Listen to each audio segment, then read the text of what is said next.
Ya. Esa sesión va a tratar sobre parasitológico. Eh, en su diapo vi que ya no tocan los hemoparásitos, por lo tanto lo taché, porque como les había pasado un PDF anterior, ya no tocan hemoparásitos, solamente tocan los enteroparásitos. Y dentro de los enteroparásitos, bueno, los nematodos, los céstodes, que vamos a verlo más adelante, que les hice un esquema para que lo puedan entender mucho mejor. Y bueno, habla más sobre parasitosis hísticas, ¿no? Que va dentro de los entoparásitos en realidad. ¿Por qué digo que va dentro de los enteroparásitos? Porque los enteroparásitos, bueno, entero viene a ser, o cuando te hablan, cuando te digan enteroparásitos, tú vas a pensar en problemas gastrointestinales. Algunos parásitos que les han puesto hísticos se relacionan a factores gastrointestinales, pero otros no. Entonces, por eso es como la separación que hacen. Ya, dentro de los enteroparásitos vamos a ver distintos, pero cuando les hablen de enteroparásitos, ustedes piensan que es algo gastrointestinal, es decir, que el parásito está causando algún malestar del tracto digestivo, ¿ya?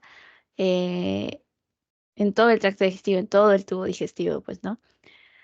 Y un datito como para que lo tengan, porque he visto que como ahora nos piden realizar preguntas en NAM, he visto que vienen preguntas de malaria, ¿ya? Cuando yo en infecto, cuando en la parte de infecto viene bastante sobre malaria, más que nada para hacer diagnósticos diferenciales y eh, eso, ¿no? Entonces, cuando les hablen de malaria o de hemoparásitos, ustedes hemo piensen en sangre, ¿verdad? Entonces, los parásitos que van a estar o van a ingresar o van a dar sintomatología, en este caso, en la sangre, en el torrente sanguíneo. Y dentro de ellos, bueno, vamos a encontrar a la malaria. Es en realidad quizá lo que más deberían recordar, porque de esa manera, recordando eso, ustedes van a poder diferir entre la malaria, porque obviamente la malaria tiene un parásito que se llama el Plasmodium. Ese tiene varios subtipos que no es necesario que se lo aprendan porque no está entre las diapositivas que me mandaron, pero de todas maneras que menciono, como les digo, viene a veces en el ENAM, ¿ya? Eh, ok, como les dije, enteroparásitos, ustedes piensan en problemas gastrointestinales, en el tubo digestivo en realidad. Y bueno, si les hablan por ahí de malaria, pues piensen en un problema que está afectando a al mismo torrente sanguíneo. ¿Sí? Muy bien. Y como les dije, acá les traje un esquema que ya les puse también, pero este esquema le aumenté algunas cosas que les habían puesto en su diapo que me mandaron, en su clase actualizada. Entonces, los enteroparásitos, como les dije, cuando ustedes les mencionan enteroparásitos, piensen en problemas gastrointestinales. En la mayoría de los casos es así, ¿ya? Y dentro de los parásitos, de manera general, vamos a tener una división llamada unicelulares y pluricelulares. ¿Ok? Dentro de los unicelulares, una célula, vamos a contener a los protozoos. Y dentro del grupo de protozoos vamos a tener a las amebas, a los flagelados, a los coccidios y a los ciliados. ¿Ok? ¿Qué nos interesa más? Quizá los que están resaltados en negrito y los que están así en curvita que le estoy tratando de señalar, porque eso vi que lo pusieron de más en sus diapositivas, ¿ya? En cuanto a las amebas, tú sí o sí te tienes que recordar sobre la entamoeba histolítica. La entamoeba histolítica, lo vamos a ver más adelante cada uno, pero recuerda que la entamoeba histolítica va a generar una diarrea con moco y sangre, y es muy característico esto. Y la enfermedad, o cómo se llama en este caso, sería una mebiasis, ¿ya? Muy característico de entamoeba histolítica y que genera diarrea con moco y sangre. Si tienes que recordar algo, pues es eso, ¿ok? La entamoeba coli, Endolomus nana, cantamoebas, ya. Antes de esto, tenemos que recordar que hay parásitos que son eh, que viven, que viven en tranquilidad o en paz con nosotros y que no generan patología, es decir, que no generan alguna enfermedad, ¿ok? Pero hay otros parásitos que sí generan patologías y dentro de los que generan patologías es lo que vamos a hablar obviamente el día de hoy. Pero hay otros, como les digo, que son comensales o que solamente están ahí tranquilos, viven, como les digo, en armonía con nosotros. No nos va a generar ninguna sintomatología, porque no es un patógeno humano, ¿ya? A eso es lo que me quiero referir. Son parásitos, obvio, pero no generan patología o enfermedad a los seres humanos porque viven en paz con nosotros. La Entamoeba coli, vamos a tenerla acá, y la Endolimax nana, Acantamoeba van a ser parásitos que, como se llama, son tipo comensales o no patógenos. No nos causan una patología, por lo tanto no es muy vista ya, porque que sí, ¿ya? Mentira. Bueno, porque como les digo, ¿no? Es un patógeno. eh, Como les digo, separen parásitos patógenos con los comensales o los que están en paz con nosotros, que no generan patología, ¿ya? Pero los que sí generan patología, obviamente, son los que vamos a ver, ¿no? El tamaño histolítica, como ya les dije, y otra que vendría a ser la Naegleria fowleri o Naegleria fowleri. Y lo principal que deben recordar es que la Naegleria fowleri produce una meningoencefalitis. Obviamente que tiene todo su proceso, su ciclo de vida y el por qué produce la meningoencefalitis también lo vamos a explicar. Solamente es como un antesala a la clase que vamos a ver hoy y como un resumen para que cuando terminemos la sesión ustedes vengan al esquema y digan, ah, pues tiene razón, por eso produce meningoencefalitis, ah, por esto produce diarrea como con sangre y así, ¿ya? Otro vendría a ser los flagelados. Los flagelados vienen a estar en relación, como les dije, igual hay parásitos que generan patologías y otros que no. Dentro de ello vendría a ser la Yardia que sí o sí tienes que recordarte porque da una diarrea acuosa, es muy característico de eso, ¿ya? Otro que forman parte de estos parásitos, pero que no generan patología de Dientamoeba fragiles, el Chilomostic mesni, que no se deben recordar en realidad, ¿ya? Tricomonas, quizás sí, porque genera el subtipo de tricomonas que vendría a ser la tricomonas vaginalis genera una infección que vendría, una inflamación que vendría a ser la vaginitis, ¿ya? En cuanto a los coccidios, la mayoría de los coccidios son característicos que dan diarrea y fiebre, ¿ya? Y dentro de ello vamos a tener a los Iosporabelli y a los Cryptosporidium. Los protozoos también van a diferenciarse en ciliados. Estos ciliados van a ser, por ejemplo, los Balantidium coli, que vendría a ser la balantidiosis. Esta Balantidium coli, he visto que también vino en una pregunta de NAM, genera diarrea con dolor abdominal y fiebre. Entonces es como una triada característica para que la tengan en cuenta. Parásitos, que vendrían a ser los pluricelulares, que vendrían a ser los helmintos, en este caso. Se dividen en dos, nemátodos y platelmintos. Y acá ustedes se van a recordar fácil por el nombre, la forma y cómo ya no lo van a diferenciar, ¿ok? Cómo ya lo van a diferenciar. Los nemátodos, miren que acá tiene O y O. Entonces, por ser nemátodos, son gusanos redondos, ¿ya? La mayoría de características de estos gusanos, o sea, dentro de los nematodos vamos a tener específicamente gusanos redondos. ¿Y quiénes son los gusanos redondos? Van a ser los Toxocaracanis, trichinosis, perdón, Ascarinomycoides, uncinarias, Strongyloides cercolaris, que esto vamos a ver, esto vamos a ver, esto vamos a ver. Oxyuros, no, pero lo vamos a tocar. Trichuria creo que también. ¿Ya? Entonces, ¿cómo tú vas a diferenciar si es por si les preguntan en práctica o para que lo puedan diferenciar en realidad, ¿no?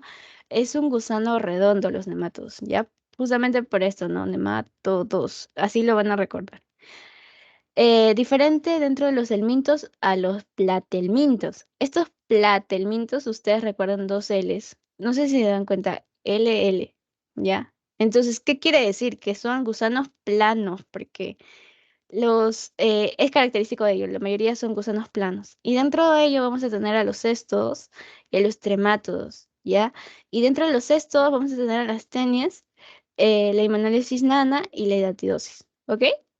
Ya. Y hasta para que se acuerden, ¿no? Los nemátodos o gusanos redondos y los platelmintos con L, gusanos planitos. ¿Ok? Eh, ya. eh, Cosas que implementaron en su diapo que quizá no estaba en la otra. La triquinosis, que vendría a estar dentro de los nemátodos. La hidatidosis, que vendría a estar dentro de los cestos. Y una más que se me acaba de escapar. Ah, Toxocaracanis. Los tres. Estos tres acaban de implementarlo y son característicos, como les dije al principio, lo denominan parásitos hísticos, ¿no? Eh, ya, esos tres. Muy bien. Ahora vamos a resumirlo en esquemas. Yo sé que eh, recordar un poco el ciclo de vida es básico para que ustedes puedan seguir entendiendo un poquito más, pero acá les voy a dar como las observaciones, las cosas que quizás sí o sí les van a preguntar. Es como un resumen para que ustedes lo puedan estudiar en esquemas y en cuadros, ¿ok? Acá vamos a tener a los parásitos unicelulares, que vendrían a ser los protozoarios, y dentro de los protozoarios vamos a tener las amebas. Y aquí vamos a encontrar a la Entomophoida histolítica y a la Naegleria fowleri. Como les dije, ambas tienen que recordarlo así porque producen patología en el ser humano. Principal, como les mencioné, es diarrea con moco y sangre. Genera abscesos hepáticos, pero principal, recuerden que les van a preguntar, no sé, parásito protozoario del grupo de las amebas que genera diarrea con moco y sangre. Entonces ya te están diciendo todo para que tú marques una entamoeba, ¿ya? Dentro de la entamoeba histolítica también debes recordar que su vía de transmisión es fecal oral, porque de seguro les van a preguntar. También vi que hay preguntas de tipo ENAN que les viene como vía de transmisión fecal oral. O sea, que les viene la vía de transmisión de los parásitos, ¿no? Entonces, para que lo recuerden, la entamoeba histolítica genera, su vía de transmisión es fecal oral, ¿ya? Las formas que va a tener el trofozoito, el prequiste. Recuerden que el quiste es la forma infectante.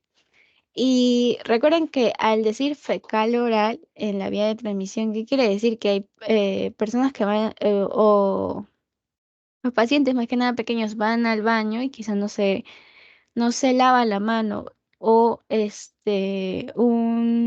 lugares que no cuentan con los servicios básicos, pues también puede existir esto, ¿no? La transmisión fecal oral, o sea, eh, tienes que haber tenido contacto con este quiste para que te lo lleves a la mano, para que te lo lleves a la mano y luego a la boca, y esto de esta forma va a infectar y va a entrar, ¿no? A través del quiste en realidad y de ahí va a generar su patogenia que es el ciclo evolutivo y todo eso. Pero esto es lo importante para que puedas aprenderlo.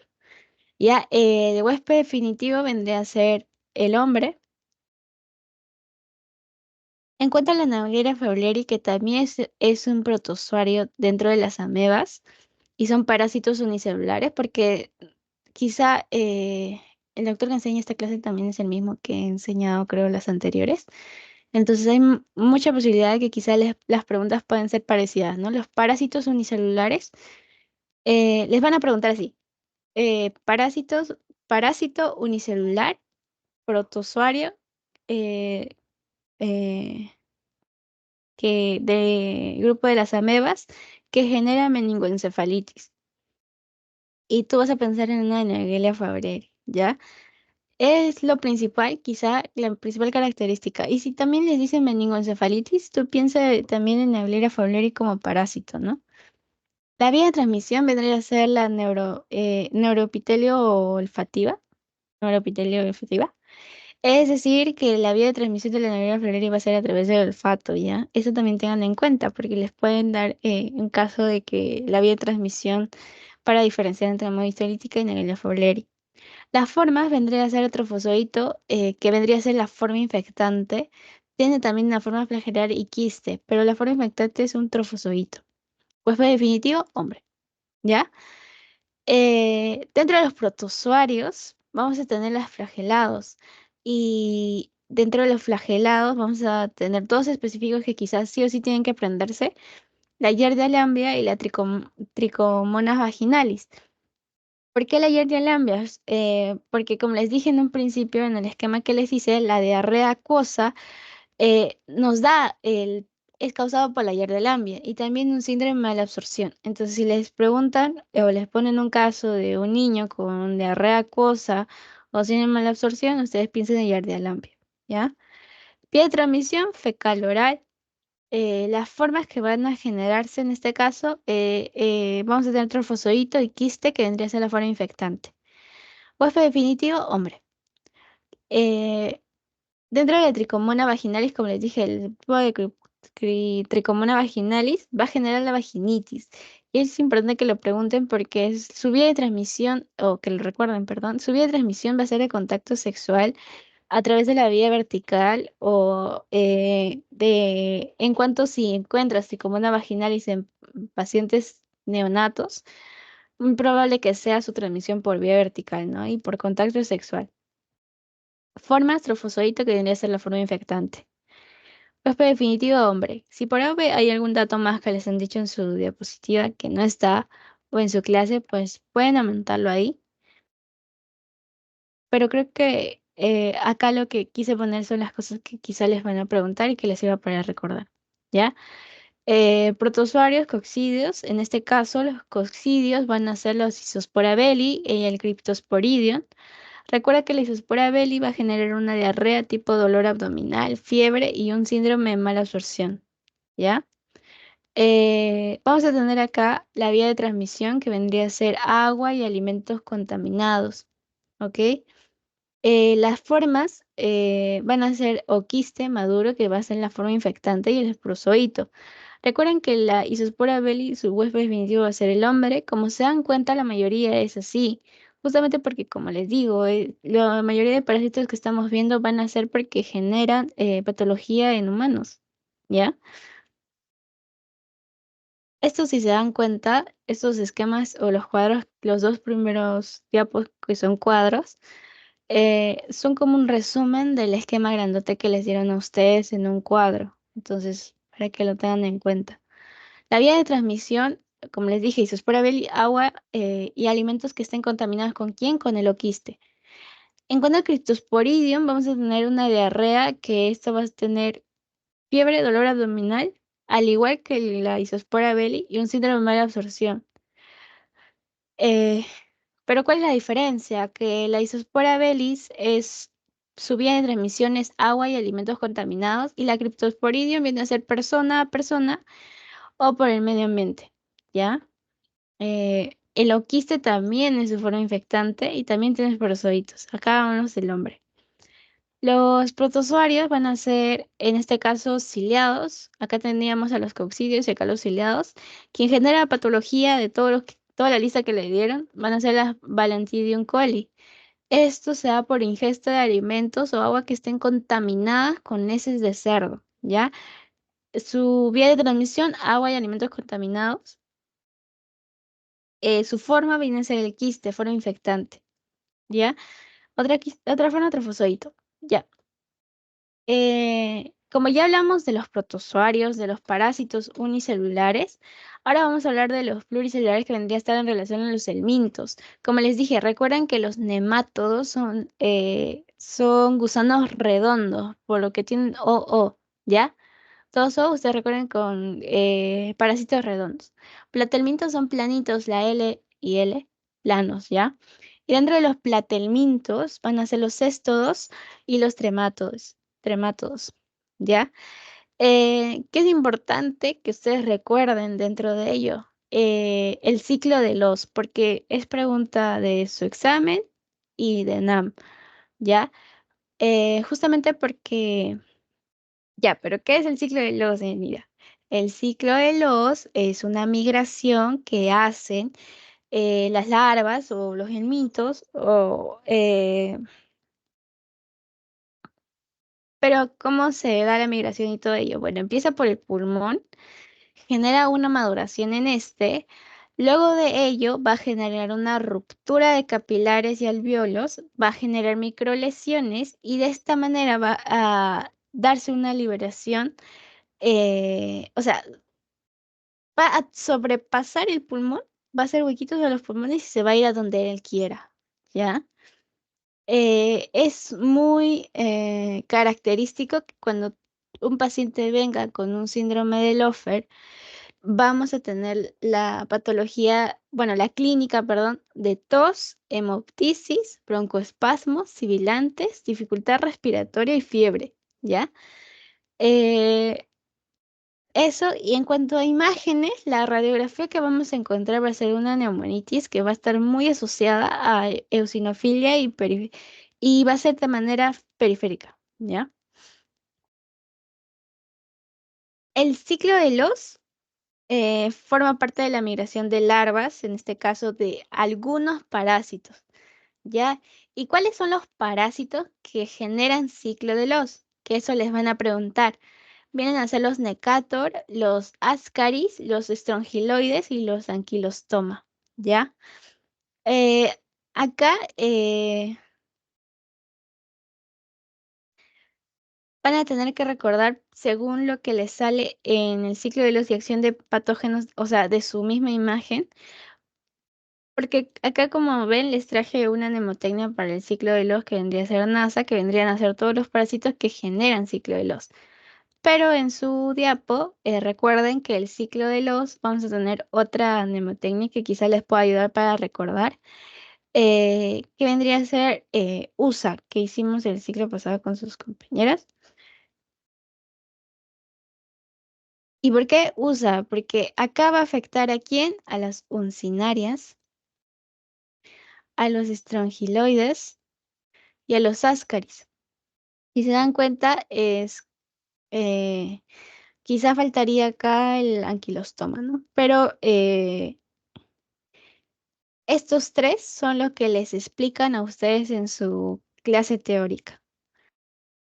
Es importante que se lo aprendan, sí, pero recuerden que hay más. Recuerden que hay que esta mnemotecnia les ayuda para recordar los Necator y los anquilostomas, que van a estar también dentro de que produce el ciclo de los. Y si ustedes les pregunten qué es el ciclo de los, bueno, es una migración de larvas por el pulmón, generando una ruptura de capilares, alvéolos, y esto va a hacer microlesiones, va a generar microhemorragias y bueno, la respuesta del cuerpo va a ser una liberación de antígenos durante muchas, que se esté, liberación de antígenos y característico una hipersensibilidad tipo uno, que eso ya es más inmuno. Pero ustedes recuerdan que es una migración de larvas por pulmón, que va a generar una ruptura de capilares y que se va a ir a donde él quiera, ¿ya?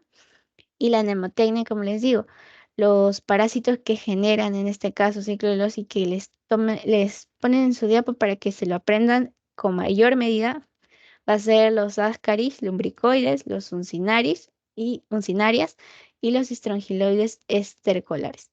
Entonces, no sé si están ahí, pero me pueden preguntar, me pueden responder, por favor. Si yo les digo, eh, los los parásitos o el parásito Oxyuros genera ciclo de los, ¿qué me van a decir ustedes? ¿Sí o no?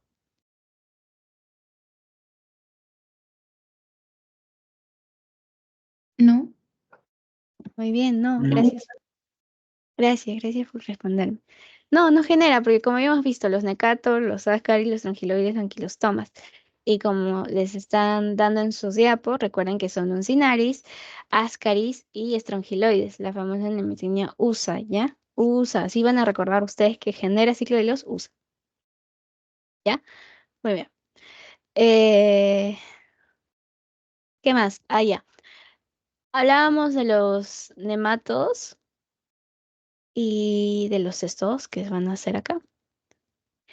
Los nematodos intestinales van a generar estas son características morfológicas, pero de los adultos, de los parásitos adultos. Y dentro de los nematodos encontramos a las carilombricoides, a las uncinarias, a los estrongiloides estricolaris, a los enterobios verniculares, que es lo que les acabo de preguntar si son los oxurios, y este no genera ciclo de los trichuria trichuria, y esos son los nematodos, ¿ya? Esos son los que van acá arriba, eh, los que son gusanos redondos, porque son cestodos, ¿ya? Eh, ¿Qué es importante recordar de cada uno? Uy, voy a poner el puntero. Este, Importante que ustedes recuerden que dentro de las caries lombricoides que pertenecen a los helmintos son nemátodos, son circulares, por lo tanto su morfología va a ser así, circular. Ya acá les dan una opción de que es de 15 a 33 centímetros, pero eso puede variar mucho, un promedio de sello, ¿no?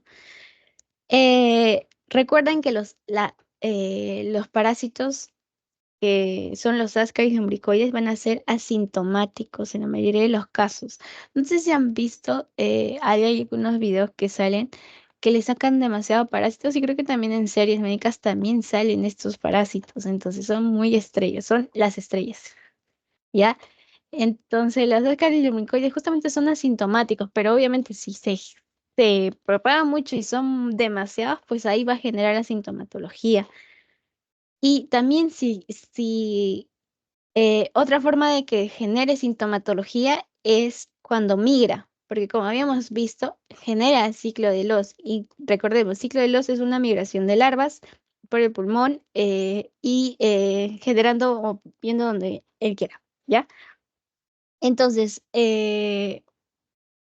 asintomática habitualmente, pero cuando genera el ciclo de Los ya nos da los síntomas característicos que va a ser dentro del síndrome de Lofer, que va a afectar específicamente el pulmón. Y ya, como les dije, ya les mencioné la clínica que puede haber, pero el daño va a ser muy característico por el número de ascaris, o sea, cuánta cantidad tengas tú, por las migraciones que pueda haber y por el tamaño de los ascaris lumbricoides, ¿ya? La vía de transmisión fecal-oral puede ser a través de fecalismo también, suelos contaminados, pero principal fecal-oral, es decir, lávense las manos, ¿ya? Formas, huevo maduro que va a generar larva de forma infectante y las larvas macho y hembra, porque van a ser, vamos a tener dos, que esas son sus formas, ¿no? Acá tenemos al macho, acá tenemos a la hembra. Cómo diferenciarlo y todo ello, quizá les explicaré en su clase, pero no les pregunto.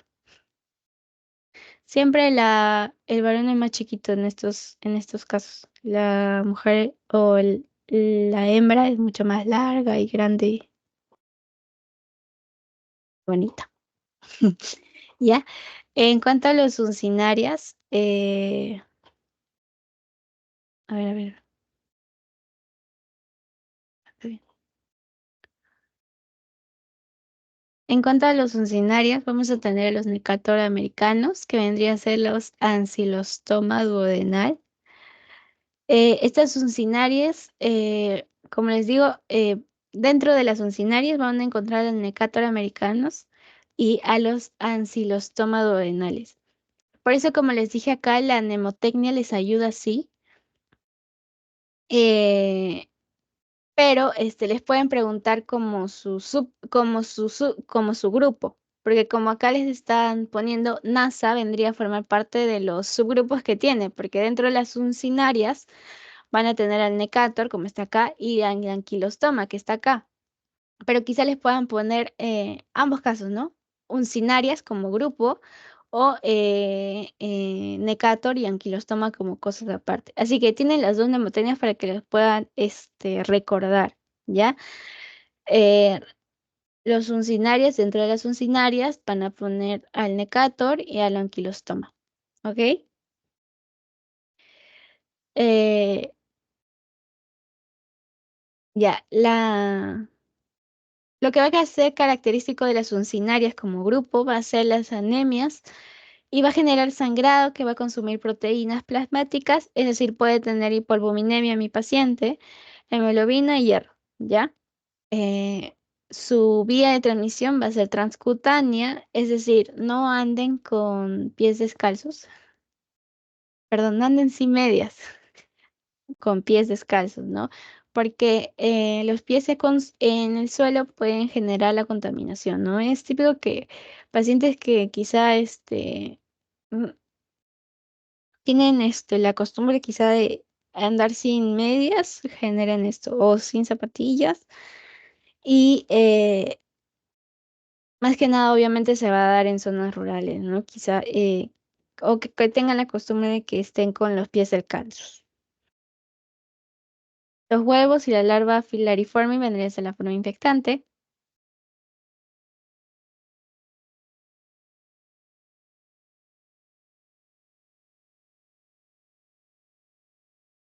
¿Ya? Entonces, para terminar esta diapo y para que no se olviden, el síndrome de Loffer va a ser una afectación ya en el pulmón que va a generar clínica característica de ella, va a ser tos, hemoptisis, broncoespasmos, sibilantes, disnea, fiebre. Y recuerden quiénes o qué parásitos generan el ciclo de Loss o el síndrome de Loffer. Y dentro de ellos vas a tener acá a los NASA como mnemotecnia para que te acuerdes y USA para que te acuerdes en el grupo de uncinarias, ¿no? Dentro de las uncinarias vamos a tener, como acá les estoy poniendo, al necator americano y anquilostoma duodenal, ¿ya? Que está acá separado en realidad. ¿Sí, chicos?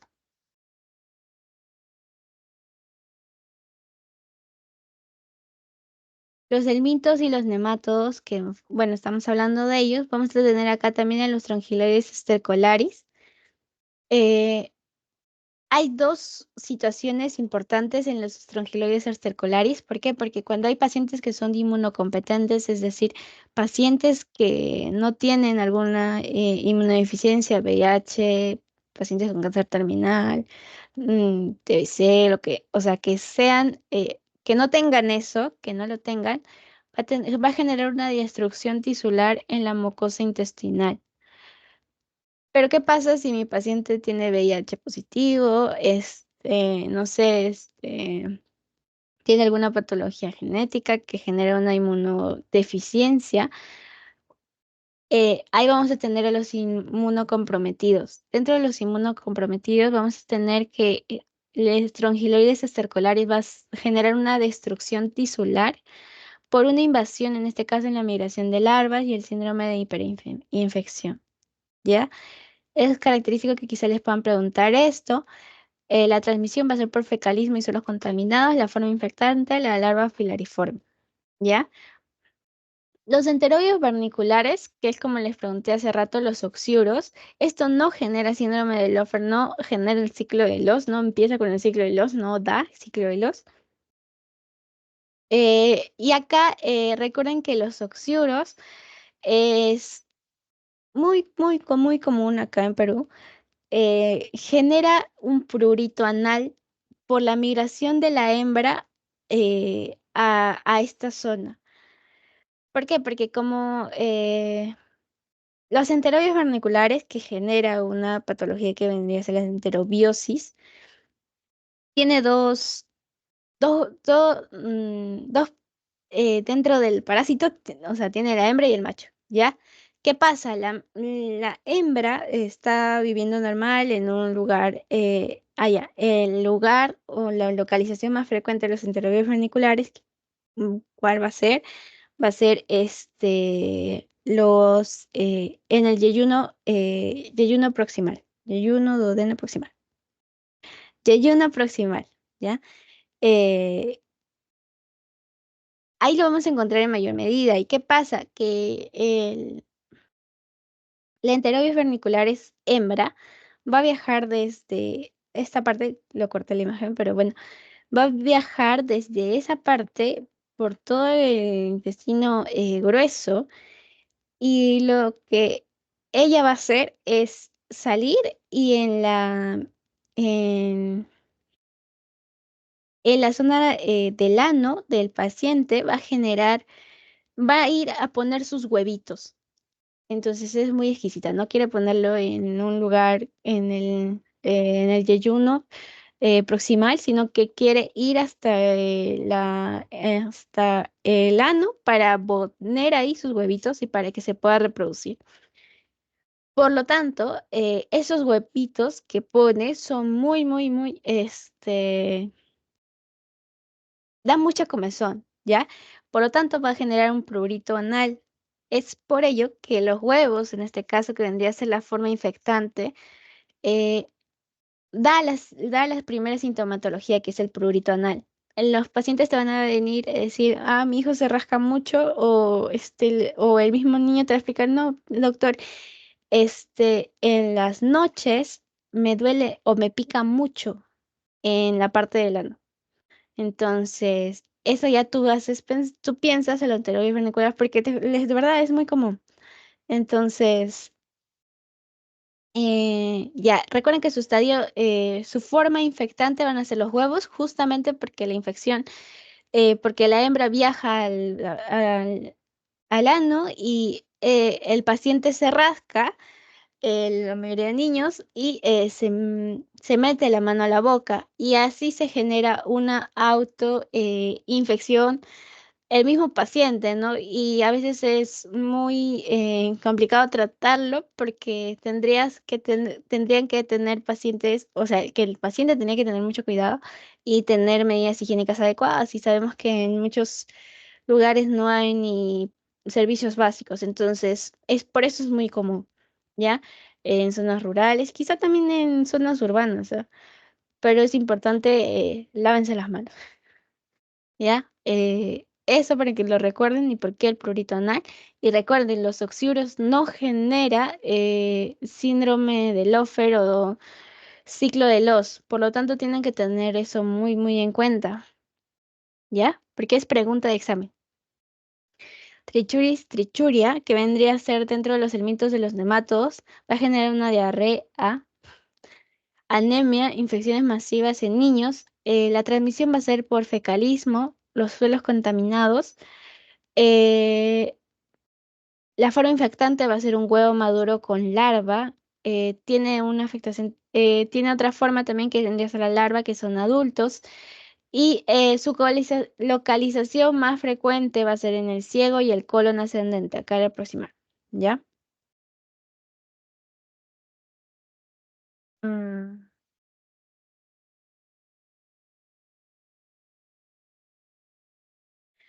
Acá en... ¿Dónde está?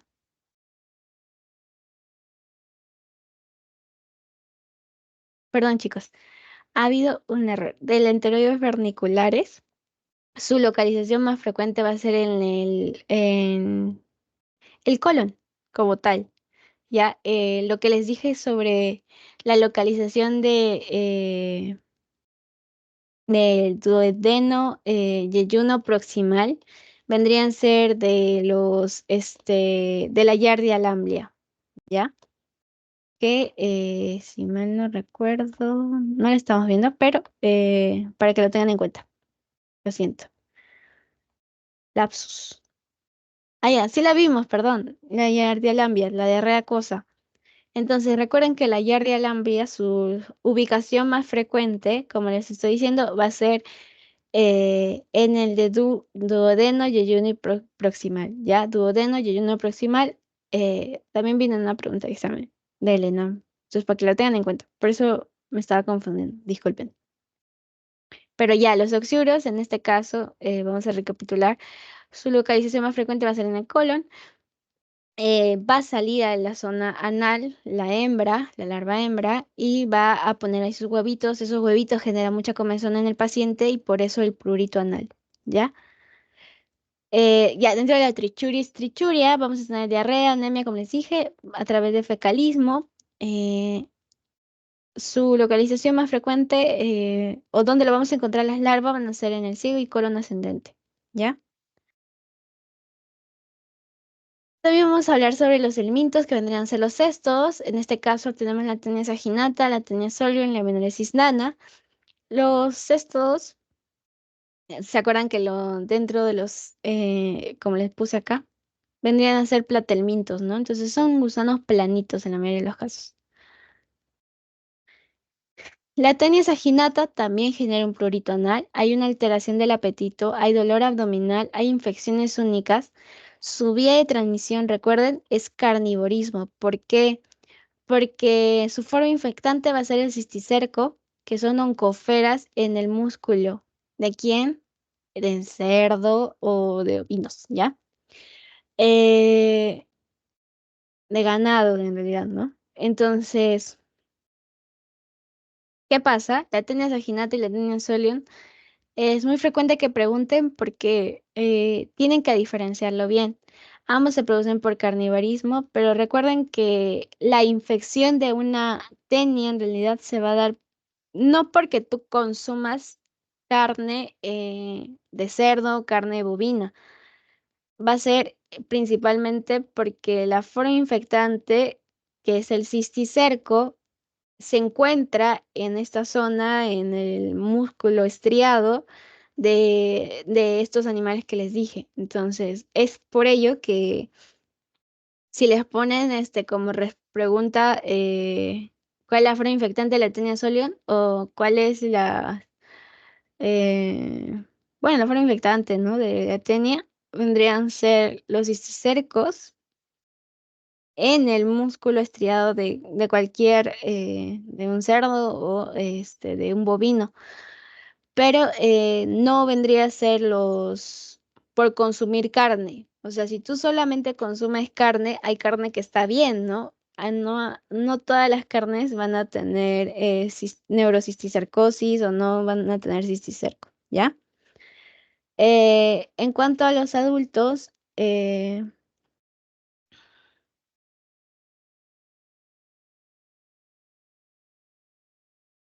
perdón, ya bueno, en el caso de las tenias solium vamos a tener la neurocisticercosis, va a ser carnivorismo, los huevos vamos a tener la forma diagnóstica, el escoles que vendría a ser otra forma y el cisticerco que vendría a ser la forma infectante.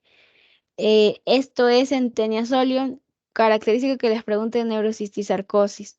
La tenia saginata vendría a ser el prurito anal, alteraciones del apetito, dolor abdominal. Infecciones únicas, carnivorismo, igual la escolex. La escolex es una forma que este parásito tiene para adherirse al intestino. Es como unos dientes que se adhieren al intestino y ahí se queda. Dentro de la monolesis nana vamos a tener adultos, oncosferas y larvas. Dentro de los adultos vamos a tener irritación mucosa intestinal, la oncosfera que vendría a ser una ruptura de la barrera intestinal, las larvas que vendría a ser una destrucción y aplanamiento. La vía de transmisión va a ser oral o autoinfección. La forma va a ser el huevos, que es una forma infectante, y la larva cisticercoide. Ya, esto es parte de la parasitosis hísticas. En este caso, los helmintos vendrían a ser la hidatidosis de quinococosis, toxocaracanis y triconosis. Dentro de los helmintos, recuerden que la hidatidosis o equinococosis es generada por el Echinococcus granulosos, sensulato, es parte de la familia de los céstodos, a diferencia de la toxocara y triconosis, que van a ser por nemátodos. La hidatidosis o equinococosis va a involucrar a quienes, a los herbívoros y carnívoros. Específicamente al perro, que vendría a ser el hospedador definitivo, ¿ya? ¿Qué pasa? No sé bueno, acá es muy característico que les pongan paciente que es ganadero o que ha vivido en zonas ganaderas. ¿Por qué? Y que tenga perros de mascota, ¿no? ¿Por qué? Porque su ciclo de vida es muy característico. Los, lo- ¿Cómo se genera esto? Es porque el herbívoro va a consumir en el pasto la forma infectante que vendría a ser el huevo. Este huevo va a entrar pongamos un carnerito, y va a quedarse en las vísceras de este carnero. Entonces, las vísceras de este carnero en muchos lugares del campo le dan a los perros. Entonces, el perro consume la forma infectante que vendría a ser los huevos, en este caso en las vísceras, eh, y se infecta. Pero a él no le hace nada, solamente bota y elimina también dentro de él, se genera otro ciclo y bota huevos a través de las heces de los perros, ¿ya? Entonces, la heces de los perros, ¿qué va a hacer? Eh, Va a generar una exposición a nosotros, a los humanos. Entonces, hay como que varias fases que pasa esta hidatidosis o equinococosis. Pero recuerden que la vía principal de transmisión va a ser por huevos en alimentos, que podría ser, como les digo, por una infectación del mismo herbívoro al comer pasto que estén infectados con huevos, o contacto con perros que ya tengan este parásito, que tengan esta hidatidosis. ¿Qué más? Es muy característico que en los humanos, bueno, los humanos en sí son hospederos accidentales, no son definitivos, a diferencia del perro.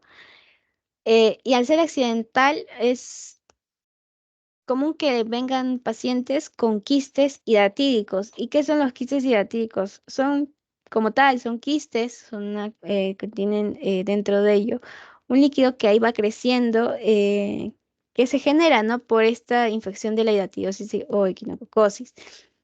Entonces, este quiste hidatídico no solamente puede ubicarse en un solo lugar, sino puede desplazarse por varios lugares, ¿ya chicos?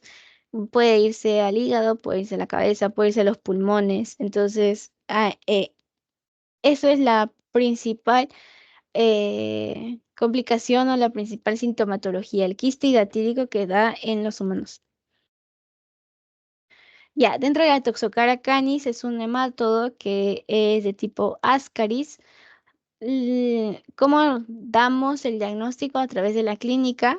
eh, y dentro de la clínica ustedes deben recordar esto, que la larva va a migrar de manera visceral, por lo tanto va a generar síntomas viscerales. También la larva migratoria ocular, el paciente va a tener problemas en la disociación. ¿Qué más? Vamos a tener eosinofilia y serológicos también. Los huevos en tierra van a estar contaminados y esto va a ser la vía de transmisión.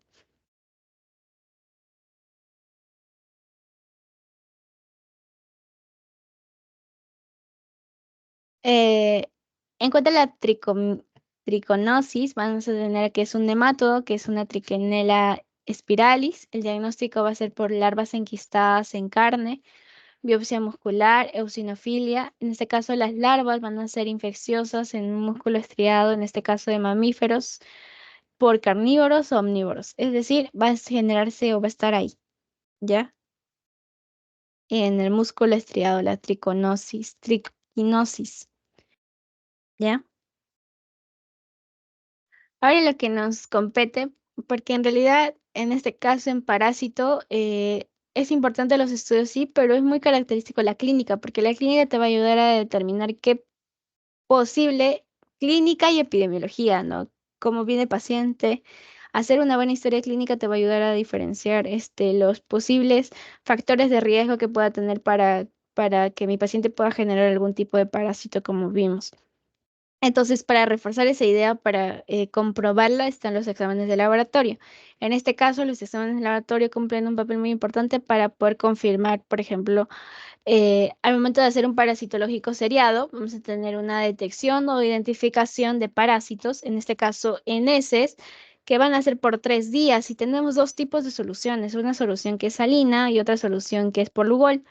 La solución salina va a ser por trofosoditos de Giardia lamblia, larvas por Strongyloides stercolaris, el Lugol, que vendrían a ser los quistes de Entamoeba coli, los quistes de Giardia lamblia y los huevos de Ascaris lumbricoides, que vendrían a ser el huevo de Trichuria strichuria y los huevos de Hymenopsis nana. El test de Graham es un test que nos ayuda a ver los enterobios verniculares, como bien la enterobiosis, y es como tal una cinta adhesiva que tú la sacas y le pegas en la zona anal del paciente, ¿ya?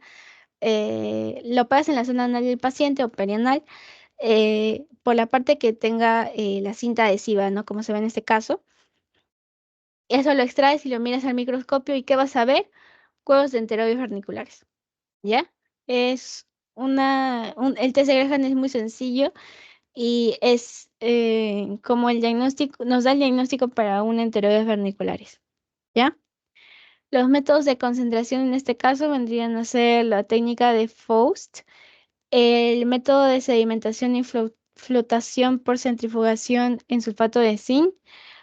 Hay muchos métodos que pueden concentrar a los parásitos y tú los puedes visualizar a través del microscopio, pero vi que el método de Ritchie o de sedimentación de centrifugación o flotación mixto con fijador es el que miran. ¿Por qué? Porque nos ayuda a detectar quistes y huevos parasitarios. Si se dan cuenta, en la mayoría de casos hay una exposición o vamos a tener huevos o quistes, que es la forma infectante y es como quizá lo vamos a ver más. ¿Por qué es importante este método? Justamente porque nos da los quistes y huevos y como les dije, en la mayoría de los casos la infección es por quistes o huevos que el paciente al momento de fecar los elimina. Entonces es muy importante esto, ¿ya?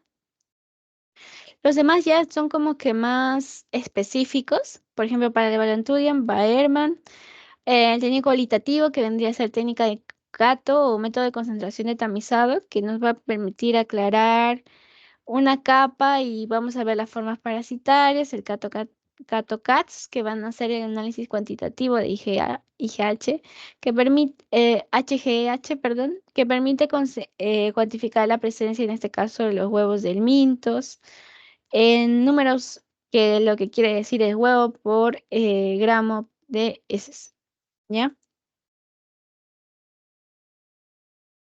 Los hemoparásitos no les viene, así que bueno, no, lo vamos a pasar. No está en su diapositiva.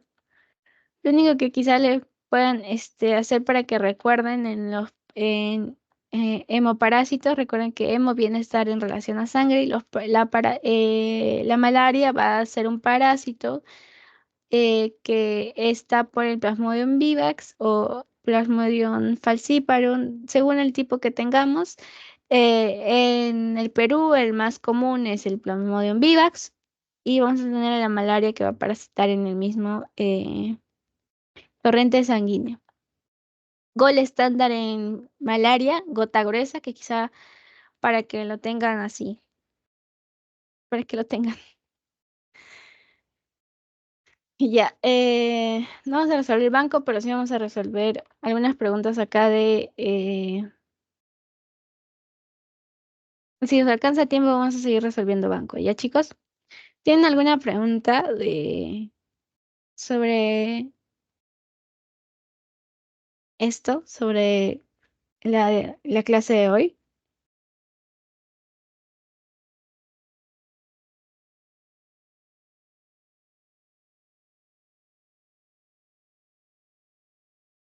Todo claro, todo bien. Ahora a Gracias, estudiar nada más. gracias. Ya vamos a empezar ahora con, con las preguntas tipo NANT, ¿no? Que solo 20 minutos, 40 minutos. Entonces, ya. Em, José, ¿estás? Sí, hola. Hola, Buenas tardes. gracias. ¿Me puedes ayudar a leer la pregunta número 25, por favor? Sí, dice, ¿cuáles de los siguientes parásitos producen síndrome de Laffer? Está 1, Oxiurus, 2, Quitarlatilde, 3, Uncinarias, 4, Giardias, 5, Ascaris y 6, Cryptosporidium. En ese caso sería las uncinarias y el ascaris. O sea, estaríamos hablando de la alternativa C. Muy bien, gracias. Sí, esa es pregunta tipo NAM. Entonces, no, de la E, perdón. Ni escuché C. ¿Y qué no? Claro, sí, de la E. Como les dije, a veces esta es la mnemotecnia principal que se deben aprender, quizá la de NASA, que vienen a ser los necator, los ascaris, los trogiloides y los anquilostomas, pero recuerden que el necator y el anquilostoma forma parte de otro que vendría a ser las uncinarias. Entonces, justamente por eso hicimos una mnemotecnia que vendría a ser USA, otra mnemotecnia que vendría a ser las uncinarias. Y bueno, acá ya tú te recuerdas de los trogiloides y de los ascaris. Ay, ascaris. ¿Ya? Y acá es lo que les viene, ¿no? Por ejemplo, los oxígenos, como les dije, no genera síndrome de Loffer, la Kirtartaldi, no hemos visto, pero no lo genera. La Yardias tampoco lo genera, la Cryptosporidium tampoco lo genera. ¿Quiénes sí? Los únicos, las uncinarias y las ascaris. Muy bien, gracias. Eh, mm, Cecilia Isabel, ¿estás? Sí, hola. Hola, ¿puedes ayudarme con la 26, por favor? Ya, dice, ¿cuál parásito no se transmite por vía fecal oral? Sería la letra D. Muy bien. Muy bien, se nota que hemos entendido. Entonces, recuerden, solamente para aclarar un poco más las preguntas, ya que me alegra que lo hayan entendido bien. Las ascarilumbricoides, en la mayoría, va a ser por fecal oral, vía fecal oral. Los enterobios verniculares, de igual manera, la hematonesis diminuta, es un parásito que también se puede atraer por vía fecal oral, pero como les dije, no es patógeno, entonces no va a generar sintomatología. La tilde no la hemos visto, pero no es fecal oral. ¿Cómo lo pueden sacar? Otra forma, que la tenia saginata, como les dije, la tenia saginata. Mira, les estoy poniendo acá la soplita. El puse la imagen antes. Bueno, ya. La tenia saginata, dentro del, como les dije, ¿no? La tenia saginata no es porque tú te infectas por las heces del paciente porque no te has lavado bien las manos y te lo metes a la boca o porque tú tienes contacto con heces. No es así, sino que como la tinea saginata es porque el músculo estriado vamos a encontrar a quiénes, a la forma infectante. ¿Cuál es la forma infectante de la tinea saginata? El cisticerco. Muy bien, la cisticerco. Entonces lo vamos a encontrar ahí.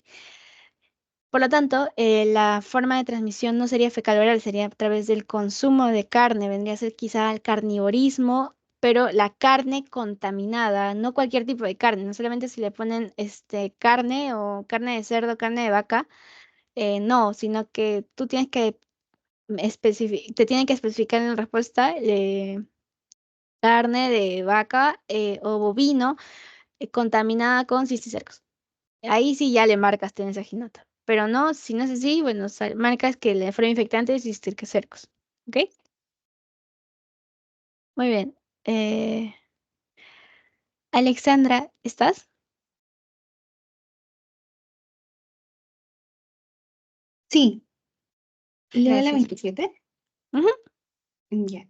Dice, el test de Graham permite hacer el diagnóstico de el enterobiasis. Muy bien, enterobiasis. Como les dije, el test de Graham es muy específico y quizá es un estudio que lo vamos a hacer o lo vamos a ver bastante porque justamente los enterobiasis verniculares son muy característicos o muy frecuentes.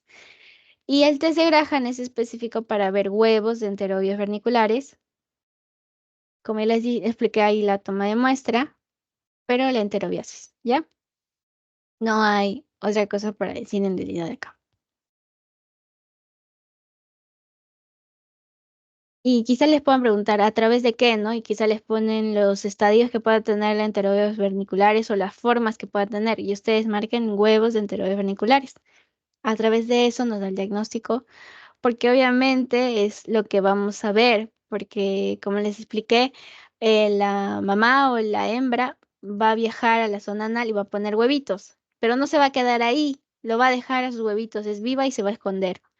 Pero sus huevitos iban a estar ahí y por lo tanto, a esos son los que vamos a ver, ¿ya? Muy bien, Estefanía,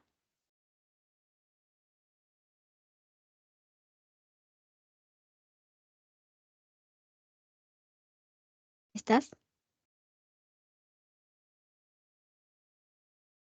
Sí, Hola, ¿me puedes ayudar a leer la 30, por favor?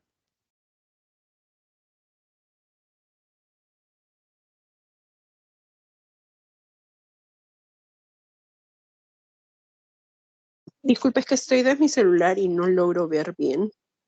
Ah, ya, no te preocupes. Gracias de todas maneras. Eh... Ciseli, ¿estás? Sí, solo que sí estoy, solo Ya. que te escucho entrecortado. ¿Así? ¿Todos me escuchan entrecortado? Sí, creo que es mi internet nada más. Ay. ¿Me escuchas Ah, bien? sí, se escucha. ¿Podrías ayudarnos con la 30, por favor? Eh, ya. La neurocisticercosis se debe a la ingesta de huevos de Taenia saginata, Taenia solium, Ancylostoma duodenale, el otro Diffilobrutum latum y Mimelepsis diminuta. Bueno, creo que es ahí el de Taenia solium, ¿no? Sí, Ya. ese es. Acá también les puse una, para que recordemos un poquito del ciclo de vida. No es parte del laboratorio, por eso no expliqué el ciclo de vida, porque es parte ya de parásito. Lo que nos importaría sería ver la clínica y ver la flora infectante y esas cosas resumidas, en realidad.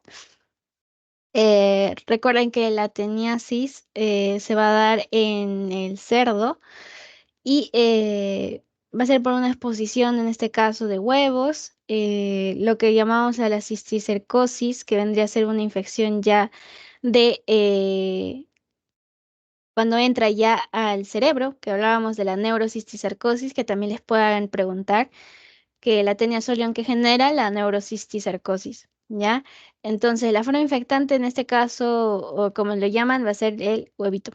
La infección o el estadio infectante, vamos a tener acá los huevitos, la ingesta de huevos más que nada, ¿no? Aquí está.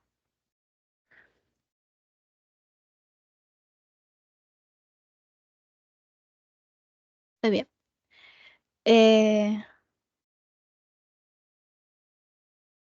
ya. Linda, ¿estás? sí. A ver, pescador de Tumbes, aficionado a comer cangrejo de río, consulta por tos, hemoptisis y disminución de peso. Su radiografía de tórax muestra una cavidad en ápice derecho. Su primera sospecha diagnóstica es, no estoy tan segura, puede ser por una amebiosis. No estoy muy segura de eso. Ya, no te preocupes, está bien. En este caso, en la 31, vamos a ver cada una porque no hemos visto el parásito en realidad. El cangrejo es muy, el consumo de cangrejo es muy característico de la paragoniomiasis. Pero lo puse, ¿por qué? Porque hemos visto los otros y los otros sí nos van a ayudar a diferenciar el diagnóstico. ¿Ok? Vamos a recordar un poquito perdón.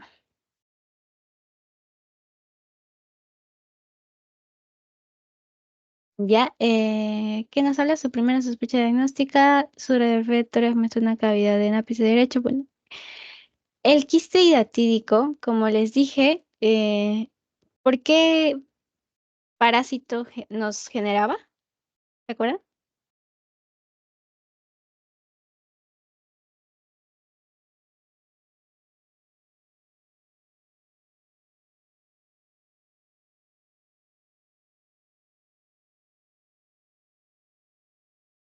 Cualquiera puede responder. ¿La nueva? Echinococcus.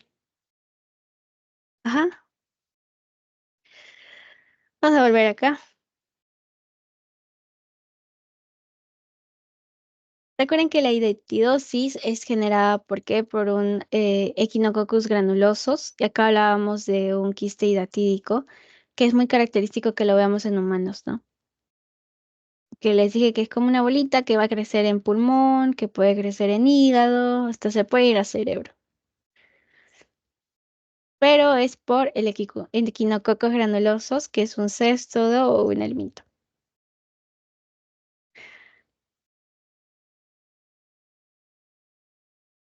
Ya, es por un Echinococcus granulosos. La forma de infección que les dije del Echinococcus granulosos, ¿cuál era? ¿Se acuerdan?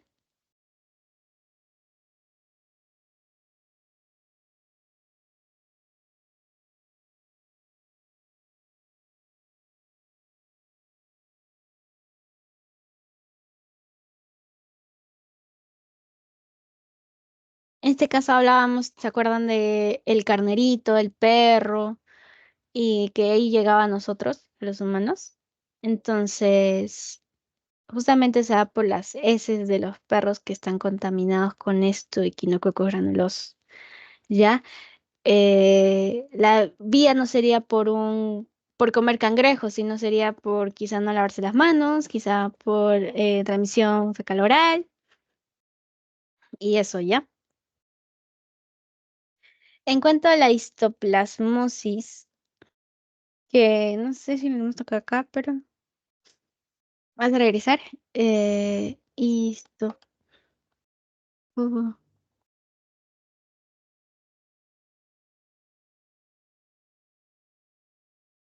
mm,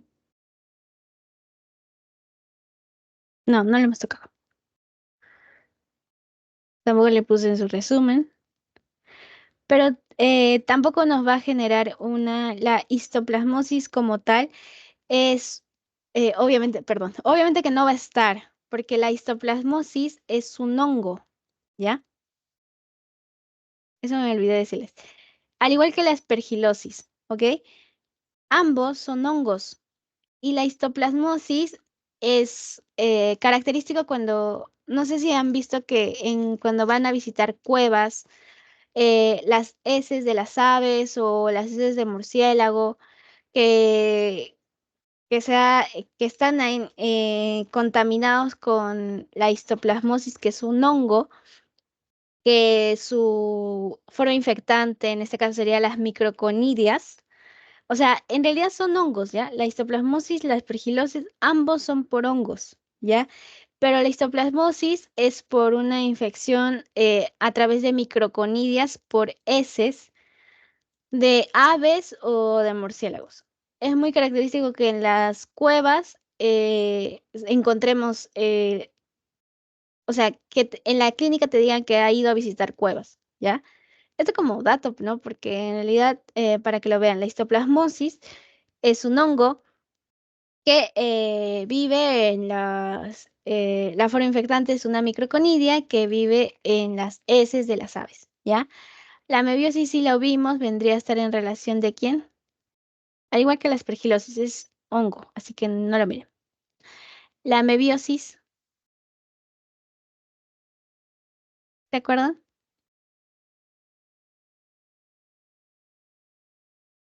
Lo que acabamos de decir hace ratito, ¿no?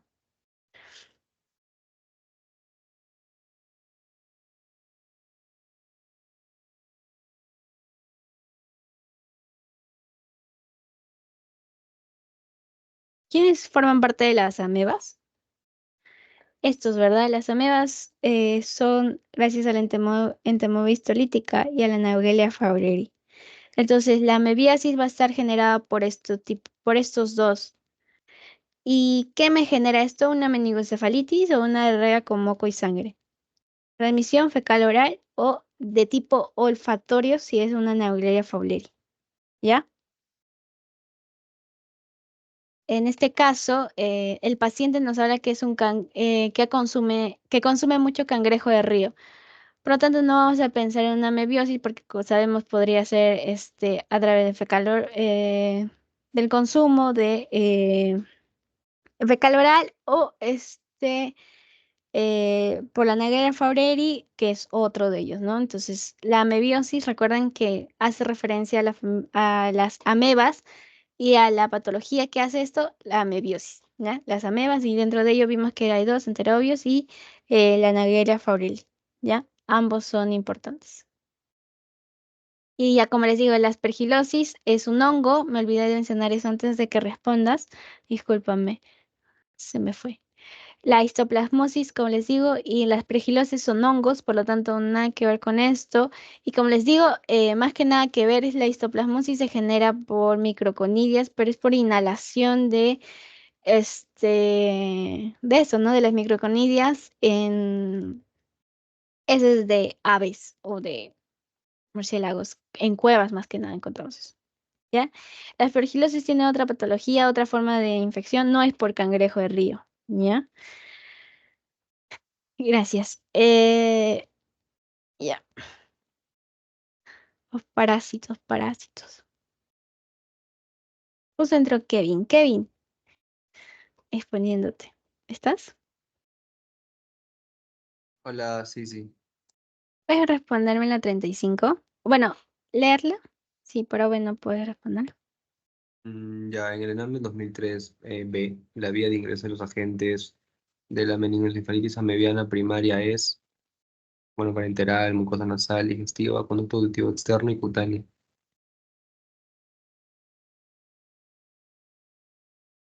Muy bien. Como había puesto hace rato, la mebiosis, que es dentro de la... Creo que es por la De, mucosa de... nasal, ¿no? Gracias. Como acá también está en el ciclo de vida, recuerdan que la Naegleria fowleri forma parte de las amebas. Y se acuerdan que hablaban bastante de las amebas como el cerebro y todo ello. Bueno, ahí vamos a encontrar a esta. La amebiasis por Naegleria fowleris va a empezar por vía inhalatoria. ¿Y dónde vamos a encontrar esto? En piscinas, charcos, que esté en esta forma infectante que vendría a ser ¿quiénes? Los trofozoitos, trofozoitos, ¿ya? En este caso es una mucosa nasal, es decir, por ahí va a ser el ingreso de la Naegleria fowleri que va a generar la famosa ameba come cerebros. Ya, esto, Yardia lamblia, que me confundí, que les dije que también lo tengan en cuenta. Yo lo hago porque me confundí. ¿Ya? La Yardia lamblia habita en... recuerden que esta respuesta es duodeno y ayuno proximal. Justamente porque el ciclo de vida obviamente va a ser fecal oral, va a empezar a través de la ingesta de este parásito, pero su lugar favorito donde se va a quedar va a ser en este lugar duodeno y ayuno proximal, ¿ya? Aquí vamos a encontrarlo.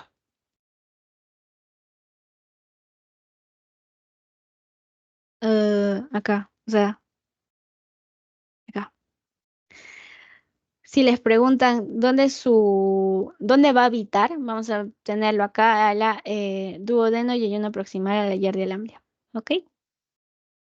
Es más, memoria, pero ¿se acuerdan cuál era el otro lugar que les había dicho que se deben recordar?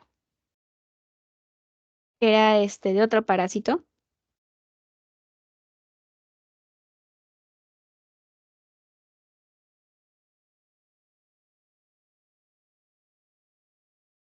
Del Enterobius, que su localización más frecuente es en el colon. Gracias. Sí, no sé dónde está. Aquí está. Enteroides verniculares, que forman parte, que es los oxiuros también llamado. eh, y acá, en colon. Y el otro que vendría a ser la Trichuris trichuria, que su localización va a ser en el cielo y colon ascendente normalmente.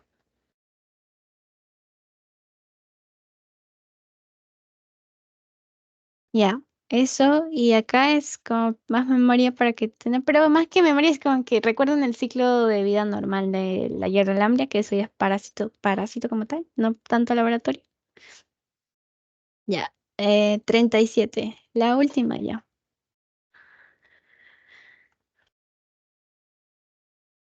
¿Pueden ayudar, por favor?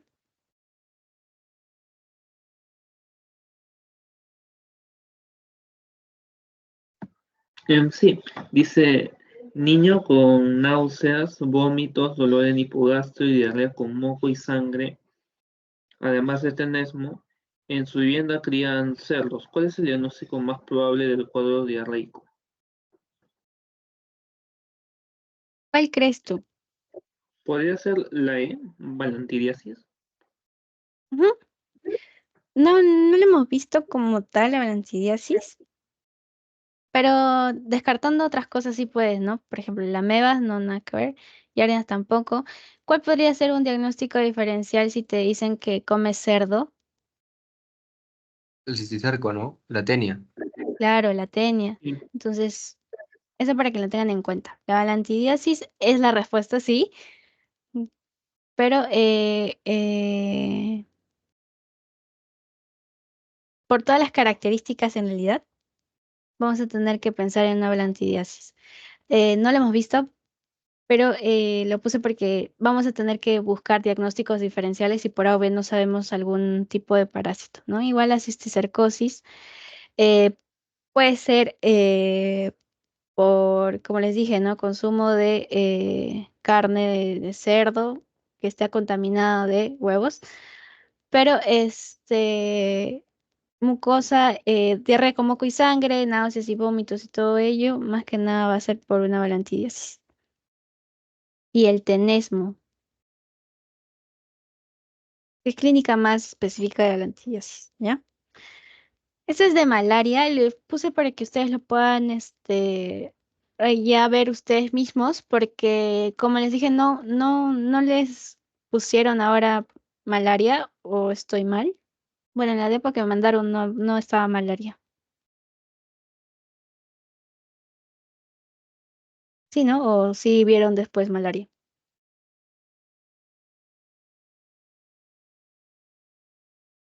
¿Saben? ¿Se acuerdan? ¿No se acuerdan?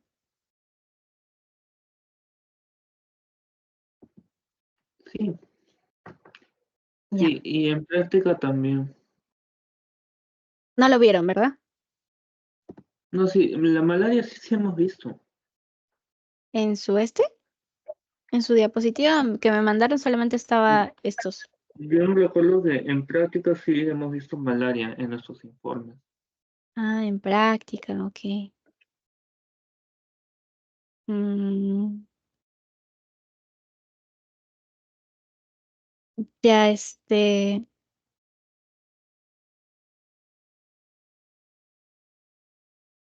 ¿cómo hacemos? Hacemos un repaso flash de hemoparásitos para que lo tengan en cuenta. Como lo vieron en práctica, posiblemente les pueden preguntar o ya están cansados, tienen hambre. También tienen hambre, pero hay que verlo rápido, ¿ya? Hemoparásitos, como les dije, cuando les hablan de hemo, vienen a estar en relación a la sangre, por lo tanto, los parásitos que van a contaminar o cuál va a ser su clínica específica va a ser a través de el sistema sanguíneo. Entonces, el sistema sanguíneo, ¿a quién va a afectar principalmente? A nuestro hígado. Por lo tanto, la malaria va a tener un ciclo esporogómico o ciclo exoeritrocítico y ciclo en eritrocitos.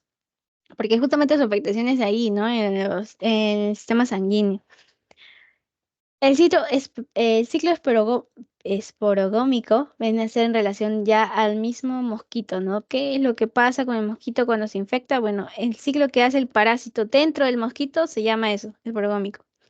El mosquito nos infecta, es decir, nos pica. Ah, ¿saben cuál es el vector de de la malaria? Ahora, bueno, ¿qué les puse? Anófeles. Les quería preguntar, pero le puse. El anófeles viene a ser el vector de la malaria. Ya, entonces el anófeles no pica va a generar estadios primeros en el hígado del humano. Y a esto vamos a llamar ciclo exoeritrocítico. Es decir, que no está en el mismo eritrocito. Es un estadio fuera del eritrocito. ¿Y en quién va a estar? En el hígado. Otro estadio vendrían a ser los eritrocíticos en humanos, en el mismo eritrocito, perdón, en el mismo eritrocito, ¿no? Obviamente en humanos. ¿Ya? Cosas importantes a que recuerden, la fase infectante. Recuerden que la fase infectante viene a ser los esporozoitos. Y la fase diagnóstica, ¿cómo nosotros vamos a verlo? A través de exámenes de laboratorio que aquí sí entra a tallar, vendría a ser el trofozoito maduro. ¿Ya? Esta es la forma que vamos a encontrar en laboratorio en el famoso gota gruesa, que es el método gold estándar para la identificación. Pero, o sea, entre comillas, gold estándar, porque en realidad no hay otro que nos ayude a determinar con mucha más certera, porque su sensibilidad y especificidad es muy baja, ¿ya? Pero es lo que hay, ¿ya? Lugares más comunes vendrían a ser Loreto, pero recuerden que el Plasmodium como tal tiene variantes, ¿ya? Esta vendría a ser la Vivax, esta vendría a ser la Falciparum y la Malariae. Cada uno va a dar una clínica diferente y va a ser mucho más grave que otra, ¿ya? Entonces, de ahí van a aprender los estadios clínicos y todo ello, pero eso no es momento para que se lo aprendan ahorita, al menos para el laboratorio, ¿no? Quizá más adelante sí. Pero recuerden que el Vivax es el más frecuente, ¿ya? Y por lo tanto, quizá es importante que lo puedan identificar, ¿no? Y puedan diferir entre el falciparum y el malariae, porque la diferenciación en cada uno te va a ayudar a que tú le puedas dar un tratamiento. ¿Ya? El tratamiento no es o sea, es parecido, pero no igual en cada uno de ellos, ¿no? El tiempo de duración es diferente, en cómo está tu paciente es diferente y por lo tanto acá entra a tallar la clínica, fiebre, malestar general, dolor de cabeza, dolor de articulaciones, debilidad, sudoración, que es muy característico de malaria, ¿ya? Como les dije, acá sí es importante en malaria hablar sobre los exámenes de laboratorio. Hablábamos de la gota gruesa y el extendido hemático, que vendría a ser el frotis, en este caso periférico, y es donde vamos a visualizar la forma infectante del plasmodio, ¿no? Que habíamos visto cuál era, que eran los trofozoitos maduros, ¿ya? Vamos a ver a los trofozoitos. Que la forma diagnóstica. Forma diagnóstica. Acá hay una característica del hemograma que podríamos encontrar en pacientes con malaria. En la mayoría de los casos, los hematíes, bueno, están en rango normal. Otra cosa que quería aclararles era que a veces los rangos que puedo poner acá en las diapos van a variar un poquito, 0,5 o lo que sea, de las teorías que tienen. Por lo tanto, guíense de su teoría. Si por A o B hay números que varían, hay porcentajes o hay rangos que varían, pues guíense de su diapo porque de eso le van a preguntar. En cada laboratorio va a variar 0,5, va a variar un poco, ¿ya? Pero lo que le tienen que hacer para su examen es aprenderse los cuadros o los valores que les vienen en su misma diapositiva, en su misma clase, ¿ya? Como les dije, la forma diagnóstica van a ser los trofozoitos. Y acá, según laboratorio, vamos a poder identificar a qué especie pertenece. Y si es un citoplasma regular uniforme, vamos a hablar sobre un plasmodio falcíparo. Si es un citoplasma regular, pero está compacto, vamos a hablar del plasmodio malariae. Si es un citoplasma irregular, pero está muy fragmentado, vamos a hablar de Vivax. Vivax, como les dije, es mucho más frecuente. Falciparum y malariae quizás serían las formas más graves de la enfermedad, ¿ya? Antígeno, que vendría a ser las proteínas. Ya, esta es la forma en cómo tú la puedes diagnosticar. hay pruebas rápidas que nos ayudan a diagnosticar y forma parte del laboratorio, pruebas rápidas para ver si es un tipo de malaria. Y acá diferenciamos la malaria por Plasmodium falciparum, porque como les dije, el Plasmodium falciparum nos da la malaria grave. En la mayoría de los casos, la malaria solo es sintomático el tratamiento si no se detecta, ¿ya?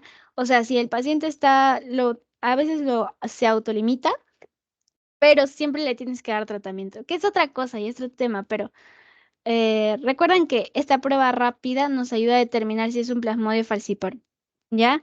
¿A través de qué? A través de antígenos. Estos antígenos van a ser, por ejemplo, la proteína 2 rica en histidina, perdón, y el lactato de deshidrogenasa parasitaria, el LDH, y la aldolasa, ¿ya? Esto nos va a ayudar para que nosotros podamos ver si es un plasmodio falciparum o no, ¿ya? Eh, ¿Y para qué más nos ayuda? El, la T1 y T2, como está acá, nos ayuda a determinar esto, ¿no? La T2 nos ayuda a determinar si encontramos lactato deshidrogenasa, que es muy común en 4 especies, Vivax, malaria o Vale. Y el T1, que vendría a ser la proteína 2 rica en histidina, que vendrían a ser característico del falciparum. Es decir, que si te sale positivo el T1, es muy probable que sea por falciparum. Por ello, cuando hay 3 rayitas en esta prueba rápida, se da el diagnóstico de un Plasmodium falciparum. Pero obviamente por ser una prueba rápida, su especificidad, sensibilidad es algo baja, pero nos ayuda al menos a ver qué tipo de parásito o qué tipo de variante del Plasmodium tiene el paciente. ¿Ya? Eh, ya, entonces la proteína 2 rica en histidina es la que nos va a dar diagnóstico T1 de Plasmodium falciparum. Si por A o B, no sé, no te sale esto, podrías dudar de que sea un plasmodium falciparum. Obviamente que si no pinta es negativo. Y si acá solamente pinta el T2, como acá esto vendría a ser el T2 y esto el T1. Si solo pinta el T2, puedes pensar en Vivax, en Malariae o Vale, que es muy característico y mayor frecuencia el Vivax, como ya le estoy repitiendo. Entonces, la prueba rápida de malaria nos ayuda también para un diagnóstico obvio y para el seguimiento, ¿ya? Para ver cómo va evolucionando el paciente, si por A o B se suma una falciparum que vendría a ser formas graves, o malariae, o algo que pueda generar diagnóstico negativo del paciente. Entonces, lo vamos a utilizar para diagnóstico y seguimiento si hablábamos del lactato de deshidrogenasa, pero en realidad la prueba rápida nos ayuda a eso, ¿no? Al ser una prueba rápida, es muy fácil de usar, se emplea mucho. eh, ya, como les dije, el gol estándar venía a ser la gota gruesa, pero las pruebas rápidas nos ayudan bastante a poder ver, según los antígenos que pueda presentar, qué tipo de plasmodium puede ser falciparum, vivas o lo que haya, ¿ya? A ver, vamos a ver. Bueno, esto de características. Ya, bueno, acá vamos a ver el banco de malaria que me pusieron.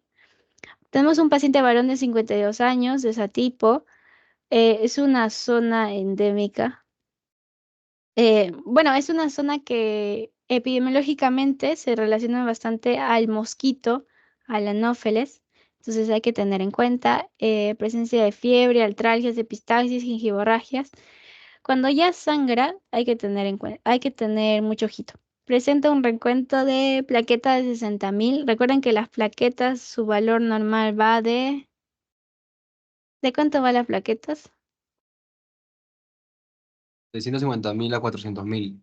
400.000, 350, está bien. De 150.000 a 400.000 o 350 algunos le ponen, ¿ya? Pero fíjese que acá va una gota gruesa que da el Plasmodium vivax, que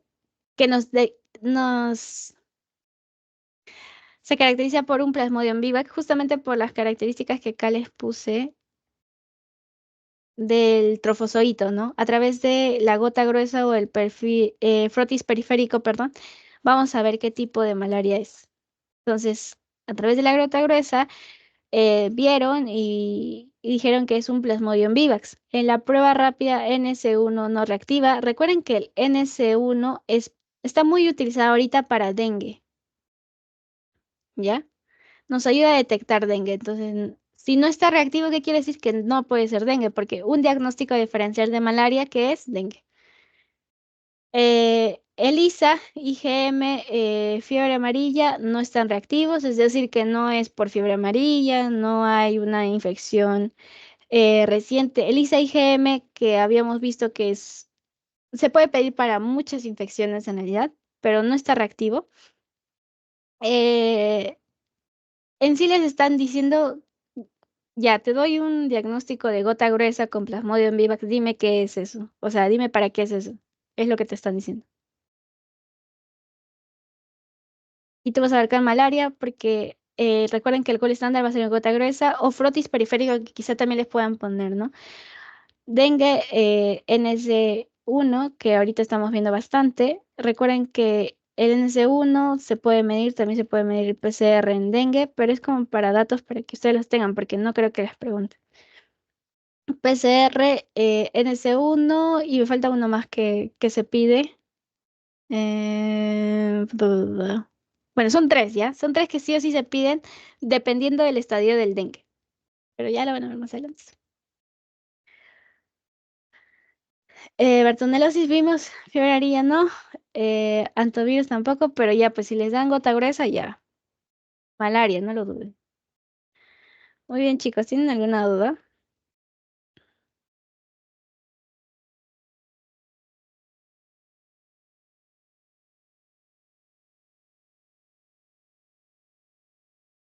¿Tienen alguna duda, chicos? Para ya parar la... Ah, ya. Sería todo por la sesión de parásitos.